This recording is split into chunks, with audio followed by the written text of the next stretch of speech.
Yes, folks. Hello, welcome once again to MoDXtra Games and Collectibles. It's time for another action figure review here on the channel. And as you can see on the screen in front of you right now, today's installment is going to be taking a closer look at the new Iron Grenadier Destro and Despoiler set from G.I. Joe Classified. So stick around, I'm going to give you all the ins and outs, ups and downs that you need to know. So if you've been thinking about picking up this set, you can make a good, solid purchase decision. We'll start by jumping back in time and visiting past Chris, who's taking a look at the packaging on the day it arrived on my doorstep.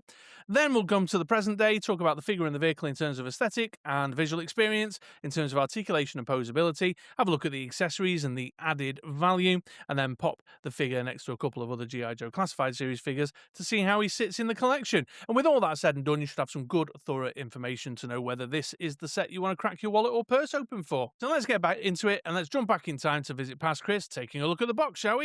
Here we go. All right then, folks, having to do the packaging section a little bit different on Destro and the Iron Grenadier Despoiler, because the box is far too big to fit on my little action figure stage, so I've had to pop it in the chair, on the chair in the corner of my room, and film it with my phone, which is not ideal, but there we go. But nonetheless, here you go. Here's the packaging. It's a big, chunky piece of kit. I think the Despoiler is probably bigger than I anticipated it being, which is going to be a thing.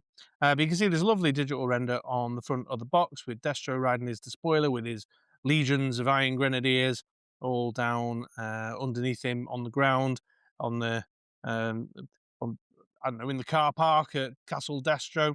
Iron Grenadier logo in the corner here, G.I. Joe Classified Series logo, name of the figures there, and then of course the little window section down here showing off Destro, which is a nice touch, kind of nice and nostalgic, nice and retro for the way vehicles used to be packaged back in the day. Then on the back here, you can see it's number 203 in the line. Got a little breakdown of all the kit and gear that's included in the box, as well as some breakout windows with some instructions, some assembly instructions, and then some breakout windows with some key features highlighted. All the legal bollocks and malarkey across the bottom. And the file card information across the bottom, some lore about Destro. Let's learn about Destro together, shall we, folks? So here we go. We can see there's like a little screwdriver and a little wrench there because, you know, Destro builds shit. Then we've got a big pile of bullets because he's, you know, he's a weapons arms dealer kind of dude. Then we've got a bag of cash and a briefcase because he's a bit shady and does little backroom deals. And then we've got an anvil and hammer here. Again, I suppose in relation to him being an arms manufacturer. Pretty straightforward lore card there on Destro and the Iron Grenadier Despoiler. No interesting little factoids at all this time around. What's going on there?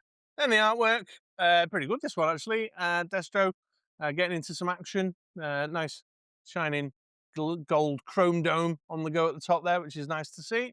And then all the usual crap on the sides, including the QR code to nowhere. And there we go, the packaging filmed all shaky-handed with my phone this time around. Let's go back to the proper setup for the next part of the review, shall we, folks? All right then, folks, we're on to the review section of the video now. Then we'll talk about the aesthetic and the visual experience of the two pieces in the set. And we'll start with the Destro figure. And here's a nice head-to-toe look just to kick things off. And we can see that it is largely inspired by the vintage look figure, or that kind of Marvel Comics aesthetic that he had. What was it, around the 60s, issue 6, late 60s-ish? But they've definitely given it a bit more depth and classified-ized him in some respects. So we've still got the big gold chrome dome, still got the cravat, still got these spiky shoulder pad pieces up the top. It's still the colour scheme of the black, red and gold with the red cape, but they've put much more depth in there for sure. The belt's been changed. It's now a red leather belt with a skull belt buckle on there. Painted, sculpted belt buckle. Love a good painted, sculpted belt buckle. They put a lot more detail in around the pauldrons on the shoulder with the gold trimming. They've accentuated some of the armour pieces and padding on the arms. They've changed the colour of the studs, the rivets here, to be gold and added extra kind of embellishments and more gold pieces like down on the tips of the boots and what have you. So it's still the vintage figure in 6-inch classified form, but given a lot more depth in this classified era. Getting in a bit closer then, let's talk about the head sculpt. This is the head that was on him when he came out the box, which is the screaming head, but there is a second one we'll have a look at in the accessories and added value section of the video. It's really hot in the UK right now, folks. I've got the fan blowing behind me, and it's making his cape waft. But the head, anyway. So yeah, I quite like it actually. I must be honest. I like the screaming head. I know that for some, it's not all that appealing, but I think it's well sculpted. It's good facial features, nice paint applications on the teeth and the lips and on the eyes. It's definitely very expressive, and good contours and shapes in the golden skull and the neck around the head. So I'm actually into it. I like the versatility. Now, unlike, say, Crazy Legs, where you've just got the screaming head, you've obviously got the more vanilla head swap that we'll have a look at in a bit, to give you options. And that's fine. But, when he's swinging his sword or doing a strafing run in his despoiler, it's a good look. Yeah, I quite like it. Absolutely. And as you can see, the gold metallic plastic that they've used there is not too bad. Doesn't look too plasticky. Hasn't got those weird or too much of the weird sort of swirls in it that you get sometimes with the likes of Marvel Legends. So yeah, it's coming across quite nicely. The head sculpt, I think, they're the screaming one. And lots of other lovely details. He's got his spiked neck ring at the bottom of his helmet piece. The cravat with a nice little golden pin on it, holding it into place, which is lovely to see. Sculpted details here on this shiny front armored piece that's a different colour to the black matte of the uniform underneath, with all these nice padded sections around his musculature and good texture details. You can see like the creases and folds here where it's tucked in under the belt. His shoulder pieces are nice. This is a little plasticky here and a little plasticky here, but overall it's nice. And then the pauldrons on the shoulder have got a nice sort of metallic sheen to them with the gold trimmings around the side. The paint apps on the gold trimmings is a little loosey-goosey, but not so bad to the eye, unless you're really, a YouTube reviewer who's like really fine detail picking things out. Then we've got another sculpted piece with the Destro helmet on it there, or a skull or something. I can't quite make it out. With his cord running down the back and holding his little cape in place. You can see where it plugs in at the back. The cape's all right. It looks a bit cheap. A bit cheap and floppy. It's not the best kind of soft scud piece of work, but it's all right. I haven't got a lot to say on that, really. It's a bit boring, and definitely a bit difficult to manipulate when you're taking pictures and stuff. And you know what, folks? If the cape's not to your taste, this is just pegged in here at the back so you can pop it loose. He says, trying to use his chewed down fingernails, so you can pop it out and take the cape off if that's not your thing. Got this lovely red painted belt that I mentioned before with the golden belt buckle with the Destro helmet on it there. Always a big fan when they paint the belt loops over the top of the belt as well. That's greatly appealing to me. And then it's got some extra little kind of gold padded sections on the side and round the back there as well. And you can see the bolts where it's bolted in, and the belt loops are painted all the way around as well. More sculpted details as we move further down. He's got his padded cod piece. Got to have the padded cod piece. Need the protection where it's most important. And then more kind of texture details in the sides here and at the top of the trouser legs. And then you get into his armor pieces here in the more shinier black look, to give it a more kind of metallic-y armor look with the gold bolts individually painted all around the top there. Got his pistol holster with a nice leather effect in it, and then the straps holding it into place, although no paint on the buckle there holding it. This is a bit annoying. It comes loose. It's a real hard to get higher up the leg, and I keep popping it loose by accident, but it's okay. And then down into his boots. He's got boots on over the top of his armor pieces, which is accurate to what he wore in the comic books, which is accurate to what the vintage figure wore, but still quirky, makes me laugh. But again, you can see that nice leathery looking effect in the boot pieces. He's got these the little Destro helmet skull symbols painted in gold on the side again. So let's get that a bit closer so you can have a closer look at that. It's a nice little piece there. You can see that nice shiny leathery effect. And then he's got the gold pieces on the heels and on the caps of his boots there. His torso articulation hinge sits a bit funny. I don't know if you can see it there under the lights, but it kind of overlaps in a weird sort of way. So I've got him straight. That's him straight there. And you can see there's just this little bit of overlap because of the way they've sort of sculpted in these armor padded pieces. And I get why they've done it. But once your eye sees it, sometimes you can't stop seeing it. And then down into the arms, we've got these kind of these bracer pieces, these armor bracer pieces in the same sort of black shiny finish to match the other armor pieces, with some lovely sculpted padding on the underside, and then some pretty standard hand sculpts to go with it. So I'm going to give Iron Grenadier Destro a thumbs up visually. For sure, the visual experience is great. He's a very eye-catching piece on the shelf for sure. Loads of shelf presence on this one. It's the gold, isn't it? Of course, just kind of catches the eye and stands out in amongst the rest of the field there.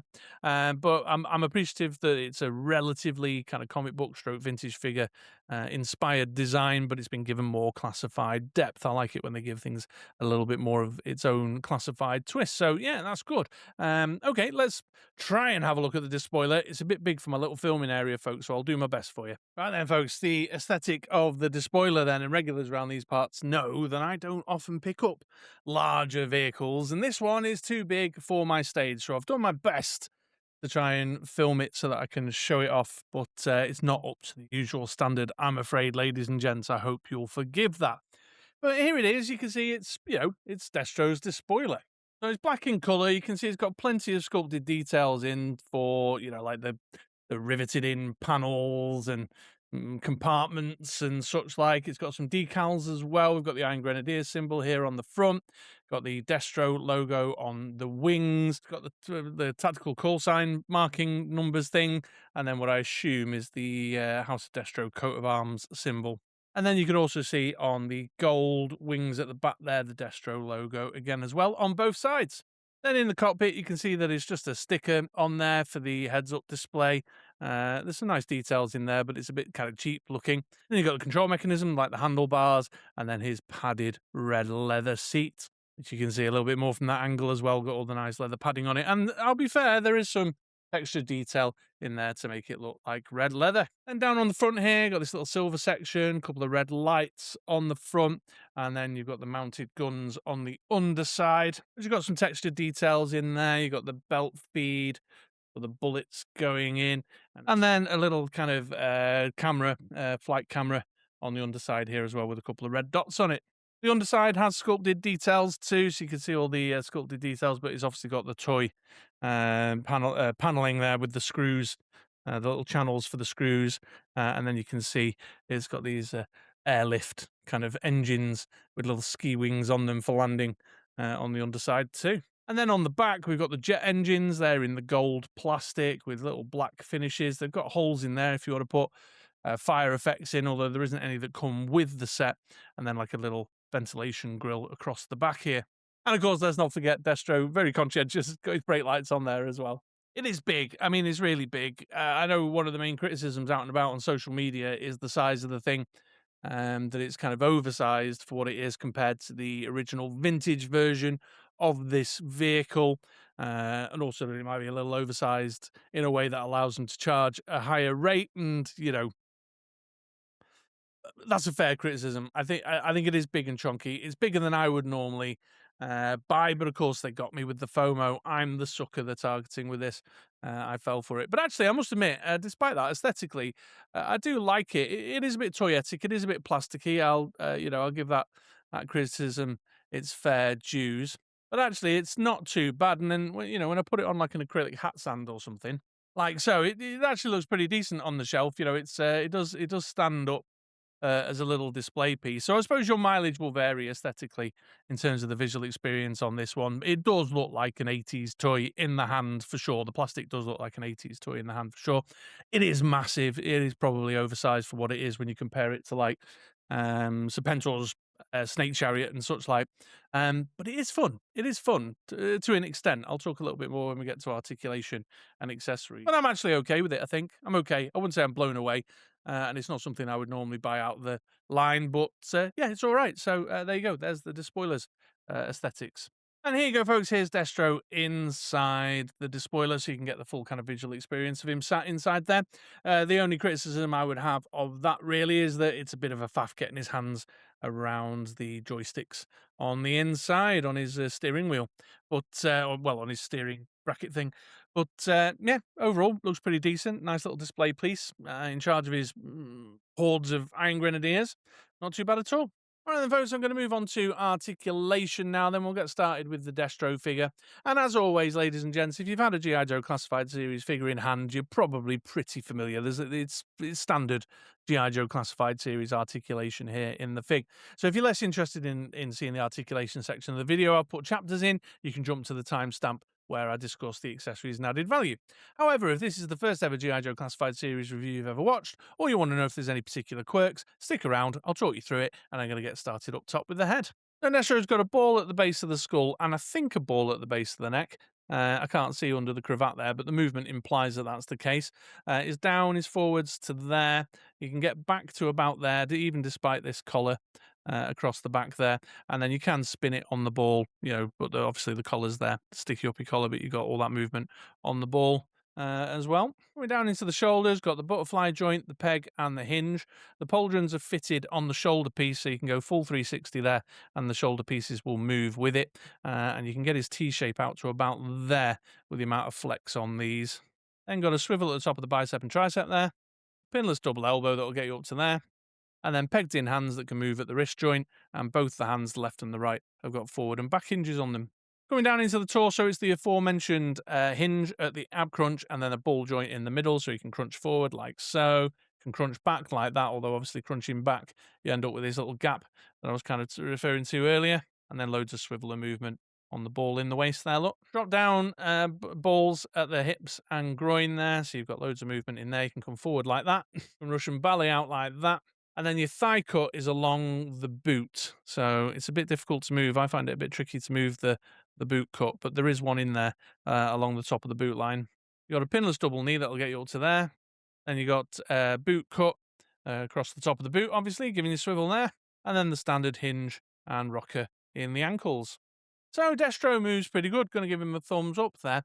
Standard G.I. Joe Classified Series stuff. The only criticism really is that thigh cut being a bit limited by the boot, but otherwise everything is A-OK. And when I was posing him about and playing with him, dug out my Iron Grenadier figure, dug out my metal head, etc., got Baroness out, did a bit of man-child playtime.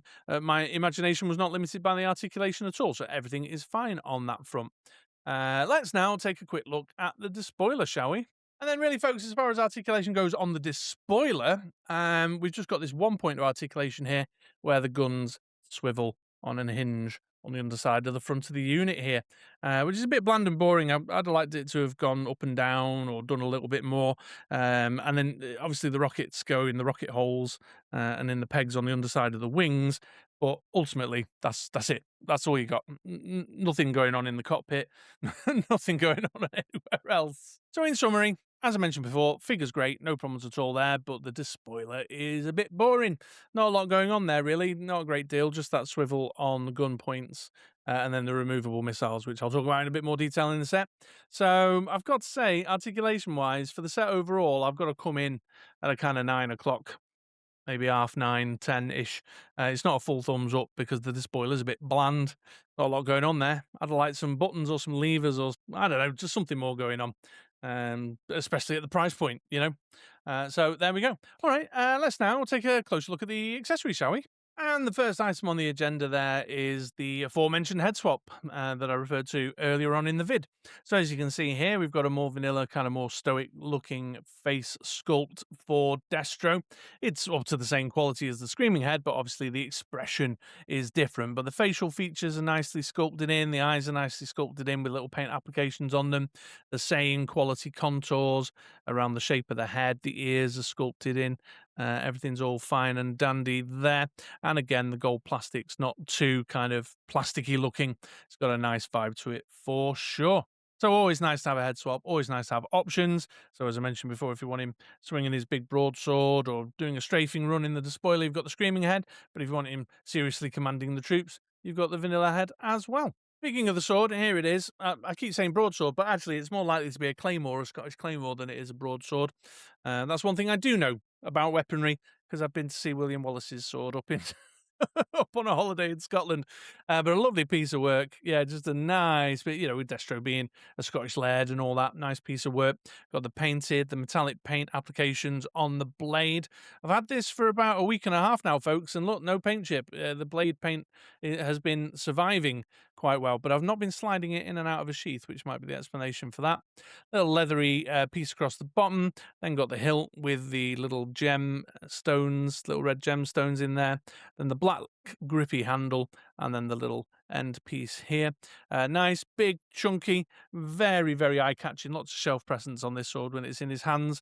Looks great when you've got the shouty mouth on him doing a big swing. But that's not the only piece of bladed weaponry that Destro comes with. He's also got his kind of scimitar-y blade thing here in a nice scabbard. So you can see that the scabbard there's got nice ornamental pieces at the cap and at the top. It's got a chain piece up there for attaching to the figure's side to his hip, and then a nice leathery effect here in the scabbard itself. Then you've got the sword. It's in the gold plastic that one or two little pieces on the figure are in. So it's not quite as nice as the head there. It looks a little bit kind of plasticky and dulled. And you can see down here in this sculpted section at the front with this sort of knuckle protector section. It looks all a bit plasticky too. But still, it looks all right. Got a little gem in here. Got a little grippy handle. Got this little sculpted section at the front and a little sculpted section at the back for some more kind of offensive combat stuff. But yeah, looks nice, looks good. And then it's got this little peg here on the end of the chain. Let me get that in focus. Little peg here at the end of the chain, which pegs into the hole on the side of his belt, just like so, making him look much more official and ceremonial. Destro has a handgun. It's like a little 6-shooter pistol. Don't know if we've seen this specific one before. Is this the same as monkey wrenches? I've not checked. But you can see it's in that same kind of gold-looking plastic, so it does have a bit of a plasticky vibe. But there are sculpted details in here where the chamber is and such like. And then it's got the black hand with a kind of wooden stock kind of effect in there. And that fits onto the holster on his thigh, which is one of those annoying holsters with a little pop stud bit on it. But you can actually get the pistol in and out of that without having to pop the stud. So that annoyance where I can never get the studs to stay in hasn't become a problem with this one. And then the last item in Destro's loadout is this wonderful shield. Look at this with all the sculpted detail on it. So we've got the Destro head there in sculpted in 3 dimensions, coming out the fascia of the shield there with the sword going through it with the Iron Grenadier symbol. Then we've got these chains sculpted in around the sides again in 3 dimensions with the kind of Celtic symbols throughout, or Gaelic symbols, Celtic symbols throughout, and then this nice black trimming around the side. Really eye-catching piece of work, obviously in that gold-looking colour. Doesn't look as plasticky as, say, the sword does, for example, which is a nice touch. It's got that kind of deeper golden look to it, which I'm more appreciative of. And then on the underside of the shield, you can see that we've got obviously the handle and the wrist grip for him to hold it. But then we've got these kind of little laser guns hidden away on the underside of the shield, sculpted in with dremeled out barrels, so you can put in blast effects, which is a really nice touch. Grips on with ease, like so. I suppose my only criticism would be that when he's holding it, the symbol is sideways. So if he's using it out in front of himself like that, it's not the the symbol's not the right way. Whereas if he's carrying it like so, it's in the right direction. But still, wonderful, very eye-catching piece with loads of shelf presence. The Despoiler comes with a few accessories as well. It's got 8 rockets in total. You can see we've got the 6 smaller ones and then the 2 longer ones that fit on the underside of the wings. You can see here that it's got the peg holes in the underside of the rockets and then the peg ports on the underside of the wing there. You can also see from this one a bit kind of janky. They're a bit warped. And I have to admit that these ports, they don't hold them in all that well. I keep finding them dropping off. When I came in this morning, for example, they were on top of that acrylic stand that I was using earlier, and the rockets were on the floor. They just dropped off of their own accord, so very, very loose. But they're all right. The smaller ones have got some better sculpted detail. You can see a little bit more sculpted detail in the smaller ones compared to the taller ones for sure. And they're in that kind of more plasticky looking gold as well, which means they kind of add to the sort of plastic toy feel of the Despoiler overall.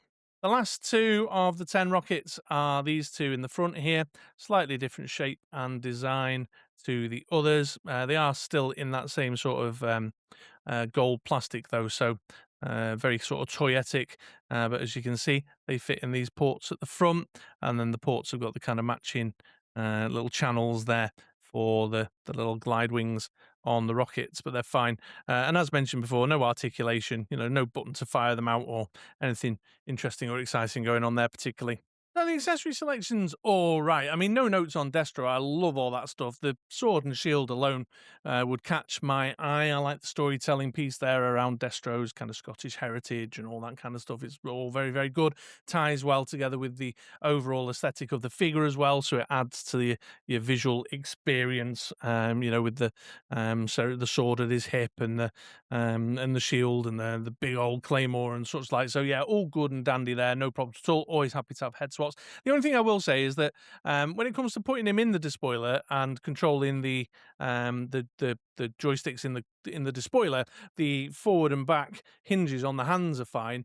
But when it comes to using the swords, I think I would have rathered up and down hinges as a small note there. So take from that what you will.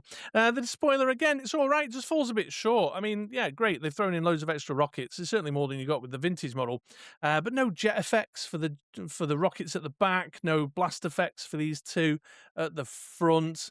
Just a little bit of something, again, some added value to chuck in the mix to warrant that price that we've paid for it, So yeah, I'm not so sure. I want to give it a full thumbs up because I love Destro, but I can't because it's it's a full set.